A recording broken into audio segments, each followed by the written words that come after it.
Ne olur beni kovmayın. Şu anda dünyada ıstırap çeken insanların ıstırabı bir araya gelse, benim ıstırabımla boy ölçüşemez. Neler oluyor damat? Bir şey olduğu yok. Olmasın. Yetti artık. Bizimle oynama evlat. Yeşilçam'ın en popüler jönlerindendir Orhan Günşiray. 70'lerde en parlak dönemini yaşayan, Yılmaz Güney ve Cüneyt Arkın'la yarışan bir aktördür. Yarın Bizimdir, Mahalleye Gelen Gelin, Fosforlu Cevriye, İkimize Bir Dünya, Vurguncular gibi filmlerde oynar. Sinema dergilerinde çapkınlığına yönelik çok haberler çıkar. Polisiye komedi ve macera filmlerinin gözünü budaktan sakınmayan korkusuz jönüdür. Filmlerinde çapkın jönü oynayan Orhan Günşiray'ın özel hayatında da çapkınlığı ile ilgili hikayeler oldukça fazladır.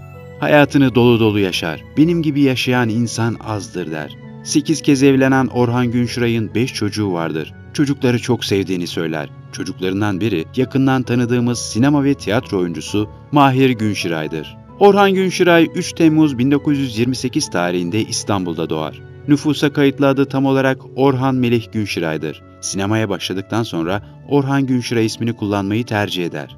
Yeşilçam'ın efsane jönü olan sanatçı, Müsahipzade Murat Bey'in torunu merhum Mahir ve Nebiye Günşiray'ın oğludur. Tophane Sanat Okulu'ndan mezun olur. Sinemaya başlamadan önce uzun bir süre ticaretle uğraşır. Eniştesiyle birlikte müteahhitlik yapar. Futbol ve voleybolda oynamaktadır o yıllarda. Futbolu Beyoğlu Spor'da oynar. Sonra Fenerbahçe'ye gelir. Fakat menisküs olunca mecburen futbolu bırakır. 1950'de Adalar Erkek Güzeli seçilir. 1956 yılında babası vefat eder. Sinema serüveni de bundan sonra başlar. Babası vefat edince uzun bir süre İstanbul'da kalır. Eski bir tanıdığı olan Hasan Kazankaya ile karşılaşır. Sohbet ederler. Hasan Kazankaya, benim bir romanım var. Onu senaryolaştırdık, filme çekeceğiz. Bu filmde sen de oynayacaksın diye ısrar eder. Bu ısrarın karşısında Günşiray, ben şaka gibi kabul ettim o işi. Ondan sonra bir baktım kendimi sette buldum der. Filmin adı Lejyon Dönüşü'dür. Yönetmen Ertem Göreç'tir. Belgin Doruk, Fikret Hakan gibi çok iyi bir oyuncu kadrosu vardır. Filmin çekimleri çok uzun sürer.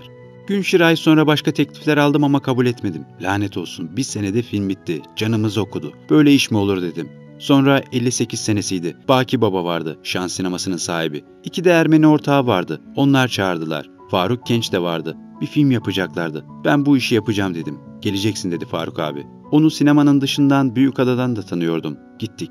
Nedret Güvenç, Baki Baba'nın küçük kızı vardı. O falan bir film çektik. Arkadan Acar Film çağırdı. 2-3 filmlik mukavele yaptı. Sonra arkası geldi işte. Sonra Neriman Köksal'la oynadığımız Fosforlu Cevriye ile başrole geçmiştim. Fosforlu Cevriye çok tuttu. Ondan sonra meşhur oldum tabii. Senede 10-15 film çevirmeye başladık der. Ölmeden evvel ihtiyarı söylettiler. Bir şey bilmiyordu ki.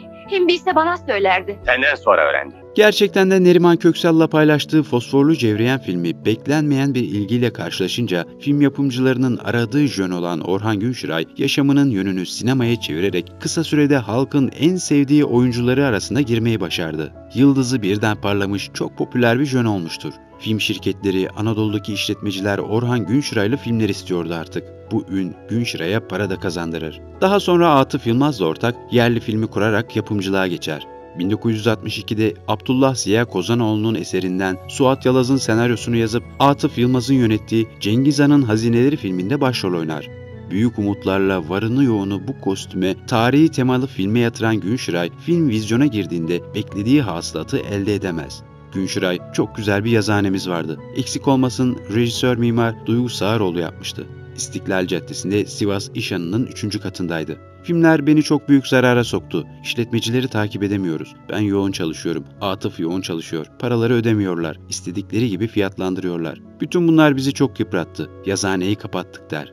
Daha sonra kendi firması Günşiray Filmi kurar. 1966'da Lütfü Akkad'ın yönettiği, kendisinin başrolünü oynadığı Türkiye'nin ilk sinemaskop siyah beyaz filmi Sırat Köprüsü'nü yapar. 1959-1966 yılları arasında Türk sinemasının en sevilen ve filmlere ilgi gören aktörü olur. Özellikle polisiye filmlerin çapkın jönüdür. Bir de küçük kızı Aslı adıyla film yapmaya başlar. Aslı film adıyla film yapmaya başladım. Bu filmlerimden 10 tanesi çalınmış durumda. Kopyaları falan ortada yok. 6 tanesi var. Onları da sattım. Sonra Supikaner'in ölümüne çok üzülmüştüm. Çok içki içiyordu. Boykot ettiler. Çocuk gitti, kahrından intihar etti. Biraz isyankar konuştum yapımcılara. Çok hataları vardı. Filmlerimi işletmecilere aldırmadılar. Böyle sıkıntılı devreler geçirdim der. Neşeli tipler çizer filmlerinde. Çapkındır, bıçkın ve cesurdur. Çapkın John filmlerindeki kadar gerçek yaşamında da çapkınlığıyla ünlenir.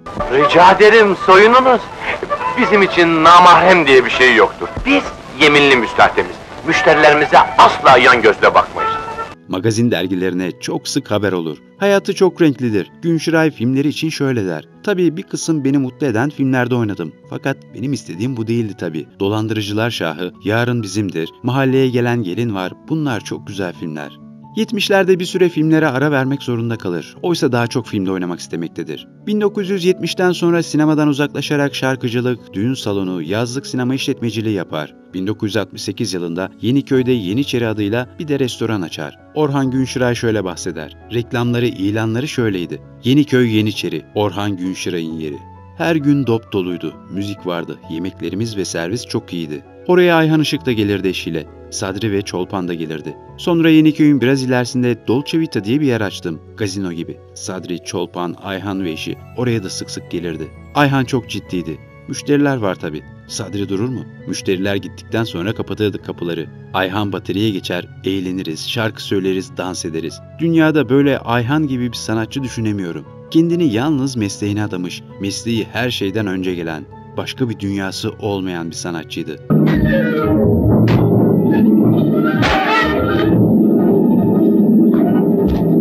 Beni çok severdi. Hem anlatıyorum hem hatıralar gözümün önüne geliyor. Üzülüyorum. Kırık merdiveni birlikte çektik Ayhan'la. En son Kumkapı'da çalıştık. İşimiz bitti. Ayhan iş bitince seni yemeğe götüreceğim demişti. İkimiz bindik arabaya. Orhancığım seni nereye götüreyim dedi. Çiçek Pasajı dedim. Olmaz dedi. Neden olmaz? Ya ben oraya hiç gitmedim. İçinden bile geçmedim dedi. Her şeye dikkat ederdi Ayhan. Her yerde görünmek istemezdi. Sonunda girdik oturduk Çiçek Pasajı'na. Ayhan ışığı gören şaşırıyor. Sonra beni görüyorlar. Orası alt üst oldu. Sitem ediyorlar Ayhan'a. Abi sen de bizim canımız ciğerimizsin. Buralara nasıl gelmezsin diye. Göz göze geldik. Gözünden yaş süzüldü. Hemen topladı kendini. Müthiş bir gece geçirdik. 1970'te İbret filmiyle sinemaya döner fakat kısa süre sonra sinemadan ayrılır. 1981'de 7 Şoförün Öyküsü filmini yapar. Televizyonda reklam filmlerinde oynar. Ömrünün kalan bölümünde bazı film ve televizyon dizilerinde oynar. Başından 8 evlilik geçer. Çocuklarından Mahir Günşiray'ı çocukken Oğlum adlı filmde oynatır. Daha sonra konservatuvarın tiyatro bölümünden mezun olan Mahir Günşiray, baba mesleği oyunculuğu seçip tiyatro ve sinema filmlerinde oynar. Yaşamının son yıllarında kan eksilmesi tedavisi gören sanatçı, tedavi gördüğü İstanbul Üniversitesi Tıp Fakültesi Hastanesi'nde 27 Ağustos 2008 tarihinde vefat eder. 30 Ağustos Cumartesi günü Teşvikiye Camii'nden kaldırılan cenazesi Zincirlikuyu Mezarlığı'nda toprağa verilir. Sinemanın gözünü budaktan sakınmayan, korkusuz ve çapkın bir jönü geçti siyah beyaz ekrandan. İçi içine sığmayan, ruhu her daim genç, haylaz, oyunculuğuyla Anadolu'nun her köşesinde efsaneleşen bu adamı saygıyla anıyoruz. Bir videomuzun daha sonuna geldik. Diğer videolarımızdan haberdar olmak için kanalımıza abone olmayı ve bildirim zilini açmayı unutmayın. Sağlıkla kalın.